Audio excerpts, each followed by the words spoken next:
Carrot ಬೆಳೆಯನ್ನ ನಾವು ಯಾವ ರೀತಿ ಬೆಳಿಬಹುದು, ಬಹಳ ಒಂದು ಡಿಸೀಸಸ್ ಬರುವಂತದ್ದು ಚಾನ್ಸಸ್ ಜಾಸ್ತಿ ಇರ್ತದೆ. ಮಣ್ಣು ಏನಾದ್ರು ಮೃದು ಇಲ್ಲ ಅಂತಂದ್ರೆ ಕ್ಯಾರೆಟ್ ರೂಟ್ಸ್ ತುಂಬಾ ಒಳಗಡೆ ಹೋಗೋದಕ್ಕೆ ಸಾಧ್ಯ ಇಲ್ಲ. ಸೊ ಈ ರೀತಿ ಆದಾಗ ಏನಾಗುತ್ತೆ ಅಂತಂದ್ರೆ ರೈತರಿಗೆ ಒಂದು ಉತ್ತಮವಾದಂತ ಬೆಲೆನೂ ಸಿಗೋದಿಲ್ಲ. ಇದಕ್ಕೆ ಮೂಲ ಕಾರಣ ಮಣ್ಣಿನ ಫಲವತ್ತತೆ.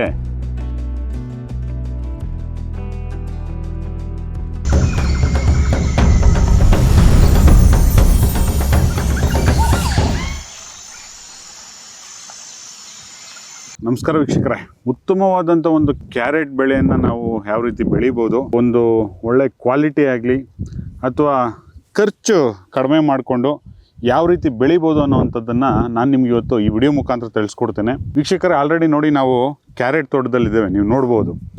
ಸೊ ಇಲ್ಲಿ ಭಾಳಷ್ಟು ಮೇಜರ್ ಚಾಲೆಂಜಸ್ಸು ಈ ಒಂದು ಕ್ಯಾರೆಟ್ ಬೆಳೆಯಲ್ಲಿ ಏನಪ್ಪ ಅಂತಂದರೆ ಭಾಳ ಒಂದು ಡಿಸೀಸಸ್ ಬರುವಂಥದ್ದು ಭಾಳ ಚಾನ್ಸಸ್ ಜಾಸ್ತಿ ಇರ್ತದೆ. ಸೊ ಅದಾದಮೇಲೆ ಡೌನಿ ಮೆಲ್ಡ್ಯೂ ಸಹ ಕ್ಯಾರೆಟ್ ಬೆಳೆಗೆ ಬರುತ್ತೆ. ಸೊ ಪೌಡ್ರಿ ಮೆಲ್ಡ್ಯೂ ಅಂತಾನೂ ಒಂದು ಡಿಸೀಸ್ ಇದೆ, ಅದು ಬರುತ್ತೆ. ಸೊ ಇನ್ನೂ ಹೆಚ್ಚಿಗೆ ಹೇಳಬೇಕು ಅಂತಂದರೆ, ಯಾಕಂತಂದರೆ ಇದು ಭೂಮಿ ಒಳಗಡೆ ಗಡ್ಡೆ ಬರೋದ್ರಿಂದ ನೆಮಟೋಡ್ಸ್ ಪ್ರಾಬ್ಲಮ್ಮು ಸಹ ಹೆಚ್ಚಿಗೆ ಈ ಒಂದು ಬೆಳೆಯಲ್ಲಿ ಭಾಳಷ್ಟು ಚಾಲೆಂಜಸ್ನ ರೈತರು ಫೇಸ್ ಮಾಡ್ತಾ ಇರ್ತಾರೆ. ಪೆಸ್ಟ್ ಡಿಸೀಸ್ ಬಂದಾಗ ಏನಾಗುತ್ತೆ ಅಂತಂದರೆ ಈ ಕ್ಯಾರೆಟು ಈ ರೀತಿ ಒಂದು ಉತ್ಕೃಷ್ಟವಾಗಿ ಬರಲು ಸಾಧ್ಯ ಇಲ್ಲ. ಕ್ರ್ಯಾಕ್ಸ್ ಮಾಡುವಂಥದ್ದು ಅಥವಾ ಕ್ಯಾರೆಟ್ ಒಡೆಯುವಂಥದ್ದು, ಎಲ್ಲ ಕಡೆ ಡ್ಯಾಮೇಜ್ ಮಾಡುವಂಥದ್ದು, ಇದೆಲ್ಲ ಆಗುತ್ತೆ. ಸೊ ಈ ರೀತಿ ಆದಾಗ ಏನಾಗುತ್ತೆ ಅಂತಂದರೆ ರೈತರಿಗೆ ಒಂದು ಉತ್ತಮವಾದಂಥ ಬೆಲೆನೂ ಸಿಗೋದಿಲ್ಲ. ಆಮೇಲೆ ಮಾರ್ಕೆಟಿಂಗ್ ಮಾಡೋದಕ್ಕೂ ಭಾಳಷ್ಟು ಕಷ್ಟ ಆಗ್ತದೆ. ಆದರೆ ಈ ತೋಟದಲ್ಲಿ ನೀವು ನೋಡ್ತಾ ಇರ್ಬೋದು, ಸೊ ಇದೇನು ಇಲ್ಲೆಲ್ಲ ಒಂದೇ ಲೆವೆಲ್ಗೆ, ಒಂದು ಯೂನಿಫಾರ್ಮ್ ಲೆವೆಲ್ಗೆ ಡೆವಲಪ್ಮೆಂಟ್ಸ್ ಇದೆ. ಸೊ ಅದೇ ರೀತಿ ಭಾಳಷ್ಟು ಗ್ರೀನಿಶ್, ಅಂದರೆ ನೀವು ನೋಡ್ಬೋದು ಪ್ಯಾರೆಟ್ ಗ್ರೀನು, ಗಿಣಿ ಹೆಸರಿದೆ. ಈ ಒಂದು ತೋಟದಲ್ಲಿ ಫೋಟೋಸಿಂಥಸಿಸ್ ಅನ್ನುವಂಥದ್ದು ಭಾಳಷ್ಟು ಚೆನ್ನಾಗಿದೆ. ಯಾಕೆ ಈ ತೋಟ ಇದೆಲ್ಲ ಡಿಸೀಸಸ್ನು ಮೀರಿ ತುಂಬ ಚೆನ್ನಾಗಿದೆ ಅಂತಂದರೆ ಇದಕ್ಕೆ ಮೂಲ ಕಾರಣ ಮಣ್ಣಿನ ಫಲವತ್ತತೆ.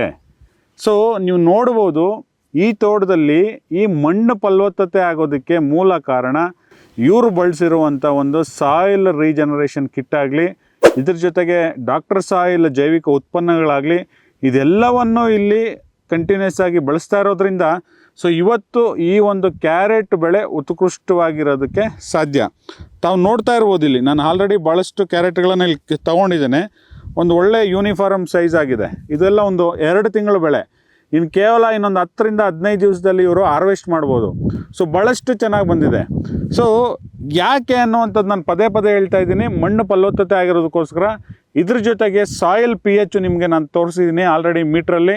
ಸೊ ನ್ಯೂಟ್ರಲ್ ಇದೆ, ಈ ಕಡೆ ಆಸಿಡಿಕ್ಕೂ ಇಲ್ಲ, ಈ ಕಡೆ ಆಲ್ಕಲೈನೂ ಇಲ್ಲ. ಸಾಯಿಲ್ pH ನ್ಯೂಟ್ರಲ್ ಇರೋದಕ್ಕೋಸ್ಕರ, ಸೊ ಮಣ್ಣು ಮೃದುವಾಗಿರೋದಕ್ಕೋಸ್ಕರ ಈ ಒಂದು ಕ್ಯಾರೆಟ್ ಬೆಳೆ ಇಷ್ಟೆಲ್ಲ ಲೆಂತ್ ಬರೋದಕ್ಕೆ ಸಾಧ್ಯ. ಯಾಕೆಂತಂದರೆ ಮಣ್ಣು ಏನಾದ್ರು ಮೃದು ಇಲ್ಲ ಅಂತಂದರೆ ಕ್ಯಾರೆಟ್ ರೂಟ್ಸು ತುಂಬ ಒಳಗಡೆ ಹೋಗೋದಕ್ಕೆ ಸಾಧ್ಯ ಇಲ್ಲ. ಅಂದರೆ ಗಡ್ಡೆ ಇಷ್ಟೆಲ್ಲ ಲೆಂತ್ ಬರೋದಕ್ಕೆ ಸಾಧ್ಯ ಇಲ್ಲ. ಯಾವಾಗ ಮಣ್ಣು ಲೂಸ್ ಇರುತ್ತೋ ಆಗ ಆಟೋಮೆಟಿಕ್ಕಾಗಿ ಗ್ರೋತು ಸಹ ತುಂಬ ಚೆನ್ನಾಗಿ ಬರುತ್ತೆ. ಆಮೇಲೆ ಹಾರ್ವೆಸ್ಟ್ ಮಾಡಬೇಕಾದ್ರೂ ಅಷ್ಟೇ, ತಾವು ನೋಡ್ತಾ ಇರ್ಬೋದು ವಿಡಿಯೋದಲ್ಲಿ, ಹಾರ್ವೆಸ್ಟು ಭಾಳಷ್ಟು ಹಿಂಗೆ ಈಸಿಯಾಗಿ ತೆಗೆದ್ರೆ ಮಣ್ಣು ಭಾಳ ಸ್ಮೂತಾಗಿ ಬರ್ತಾಯಿದೆ. ಸೊ ಇಷ್ಟೆಲ್ಲ ಮೂಲ ಕಾರಣ ಮಣ್ಣಿನ ಫಲವತ್ತತೆ. ಇದಕ್ಕೂ ಮಣ್ಣಿನ ಫಲವತ್ತತೆ ಹೆಚ್ಚು ಮಾಡ್ಕೊಬೇಕು ಅಂತಂದರೆ ಮೈಕ್ರೋಬಿ ಸಂಸ್ಥೆಯ ಜೈವಿಕ ಒಳಸುರಿಗಳನ್ನು ತಾವು ಬಳಸ್ಬೋದು. ಅದೇ ರೀತಿ ನಮ್ಮ ಒಂದು ಸಾಯಿಲ್ ರೀಜನರೇಟಿವ್ ಆಫೀಸರ್ಸ್ನ ನಿಮ್ಮ ತೋಟಕ್ಕೆ ಕರೆಸ್ಕೊಂಡು ಒಂದು ಉತ್ತಮವಾದಂಥ ಮಾರ್ಗದರ್ಶನವನ್ನು ಪಡೆದುಕೊಂಡು ನೀವೊಂದು ಈ ರೀತಿ ಒಂದು ಉತ್ಕೃಷ್ಟವಾದ ಬೆಳೆಯನ್ನು ಬೆಳಿಬೋದು. ಧನ್ಯವಾದಗಳು ವೀಕ್ಷಕರೇ.